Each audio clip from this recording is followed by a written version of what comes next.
जय गुरुदेव। प्रणाम सभी को। निरोग जीवन के महत्वपूर्ण सूत्र अध्याय 13। लास्ट टॉपिक हमने पढ़ा था सोने चांदी के जेवरों से मोह क्यों। आइए इसी श्रृंखला में आगे बढ़ते हैं। माथे में सिंदूर भरना हानिकारक। श्रृंगार प्रसाधनों में से अधिकांश ऐसे होते हैं जो चेहरे की चमक भले ही बढ़ा दें किंतु त्वचा को तथा शरीर को अनेक प्रकार से हानियां ही पहुंचाते हैं। उनमें पड़ने वाले रंग, रसायन एवं सुगंधित ऐसे होते हैं जो अंततः शरीर को क्षति ही पहुंचाते हैं। इनका उपयोग न करके घरेलू वस्तुओं में ही सफाई रखी जा सकती है। सुंदरता तो स्वास्थ्य पर अवलंबित है। यदि निरोग रहने के लिए आहार विहार पर, भोजन, व्यायाम, रहन सहन तथा सफाई पर समुचित ध्यान रखा जा सके तो स्वाभाविक सौंदर्य बना रहेगा। फिर बाहर से लीप पोत के जरूरत न पड़ेगी।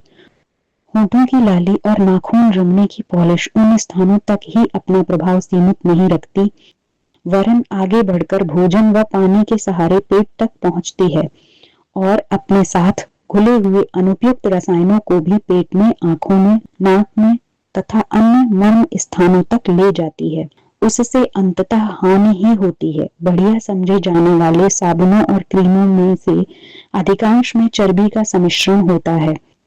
जिन्हें उस तरह की वस्तुओं के प्रयोग में आपत्ति है, उनको अनजान में ही उनका सेवन करते रहना पड़ता है। अनजान में ही होते रहने वाली इस भूल के लिए उन्हें पश्चाताप भी करना पड़ता है। अब इस संदर्भ में कुछ नए तथ्य प्रकाश में आए हैं कि शीशे का विशेष हानिकर प्रयोग भी श्रृंगार के नाम पर ही किया जाता है। सुहागिनों की मांग में जिस सिंदूर का प्रयोग होता है वह उनके विवाहित होने का साइन बोर्ड की तरह विज्ञापन तो करता है, किंतु बालों एवं मस्तिष्क को विशेष रूप से हानि पहुंचाता है। वैज्ञानिक कथन के अनुसार सीसा धातु की 50 मिलीग्राम मात्रा ही सहन कर सकता है, पर सिंदूर लगाने वाली महिलाओं के बालों में उसकी 500 मिलीग्राम तक की मात्रा बालों में ही पाई गई है। इससे बाल झड़ने, टूटने, छोटे पड़ने तथा जल्दी सफेद होने के रूप में प्रभावित होते हैं। रोमकूपों के साथ यह सीसा मस्तिष्क के भीतर तक जा पहुंचता है और अनिद्रा, सिरदर्द, विस्मरण, उदासी आदि कई तरह की व्यथाएं पैदा करता है। रक्त के साथ मिलकर वह शरीर के अन्य भागों में भी पहुंचता है और यहाँ भी कुछ न कुछ उपद्रव खड़े करता है। महिलाएं इस हानि से अपरिचित होने के कारण विवाह के नए नए दिनों में इस प्रदर्शन को विशेष रूप से करती हैं। उन्हें समझाया जाना चाहिए कि इस विपत्ति से बचें। सुहाग विज्ञापन के लिए किसी हल्के रंग की बिंदी माथे पर लगा लेना ही पर्याप्त होना चाहिए। आंखों में डालने के सुरमों में सीसा प्रधान होता है। उससे आंखों की सुंदरता तो बढ़ती मालूम पड़ती है और उसमें मिली हुई कपूर आदि की सुगंध भी लुभाती है, पर आंखों को उससे हानि ही हानि है। बच्चों की आंखों में सुरमा लगाना तो एक प्रकार से उनके साथ अत्याचार है। दृष्टि में कमी पड़ने तथा मोतिया उतर आने जैसी कई बीमारियों की इससे आशंका रहती है।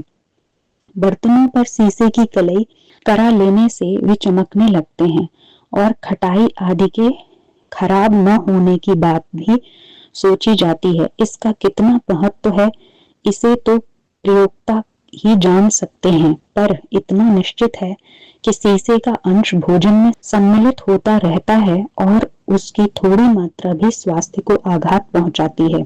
चमक दमक के नाम पर अपनाए गए श्रृंगार प्रसाधन अंततः प्रयोक्ता के लिए हानिकर ही होते हैं और उसका प्रभाव पीढ़ियों तक चलता है।